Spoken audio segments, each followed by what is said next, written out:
Hello everyone! Today's technique tip is, drumroll please, how to start on a vowel. And we do have some issues with this sometimes. It's so much easier on a consonant. And sometimes it's hard to figure out why.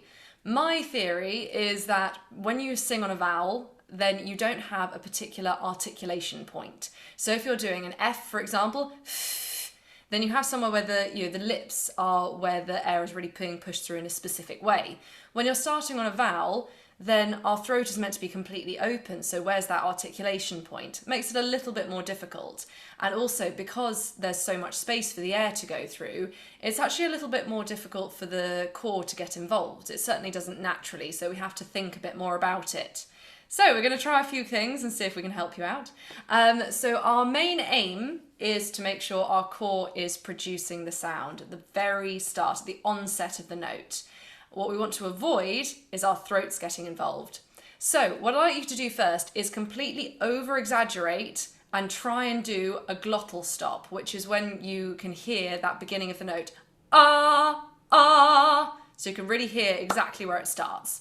So let's just try that together, and ah, ah. So the way I'm doing it there is my larynx, my throat is closing up and then releasing. This is what we want to avoid. Now, here's a way that you can tell if you're doing that or not. Most people will be able to feel this. If you can't, then don't worry. You're just going to put your fingers just nicely, gently resting under your chin there. And we're going to try that again. Ah, ah. So I can feel the root of my tongue, so just here, just pushing as I start the note. This is what we want to avoid. We want to have everything up here nice and relaxed, released and open. So what we're going to do this time is we're going to go the opposite way. We're going to put too much air in first. And by that we're going to put an H in the front. Ha, ha, ha. But just make sure when you're doing this H, we want to keep everything up here released. So we want to feel a pull in from the core here. So you can put your hands on your waist here. Ha, ha, ha. So you can see my fingers here are just moving in a bit. That means the front of my core, tummy button, is being pulled in towards the spine, and that creates a little bit of airflow through there. So let's try that together. And ha, ha, ha. What we then want to do is give ourselves a little glottal stop, but we don't want to be doing it the way we did it at the beginning of the video. We want to be including the core as we did with the H. So it's essentially trying to find a balance between the two. So this time, technically what we want to do is get the core completely engaged at the same time as our vocal cords coming together and creating the sound. Everything absolutely together. Won't necessarily happen the first time. That's okay, we'll practice it. So we're going to try the same thing again, just on that same note again. And we're going to try and do everything at the same time. So as you're about to sing, try and think open here, as open as you can. Think about a really big space. Connect the core, so bringing that tummy button in towards your spine nice and quickly as you start the note like this. Ah, ah, ah.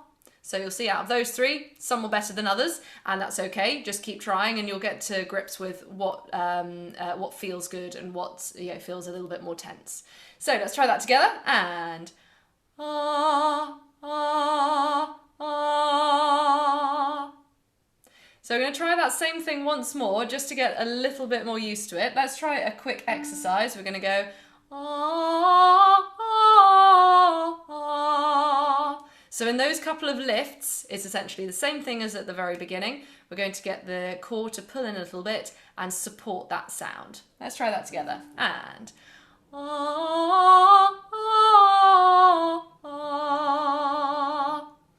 So if you're singing in a choir and your MD says we want a nice big start to this note, or we want a glottal to begin it to give that extra bit of energy, don't shy away from it. Of course you can do a glottal stop. Just make sure that you are starting with the core supporting the sound and keeping everything up here nice and relaxed. Whistle stop tour of that, and there is more I could say on it, so if you're interested to hear a little bit more about glottal stops, support, breath flow, things like that, do pop it in the comments, or any other part of technique that you're interested in, and I'll see if I can come up with an exercise that might help.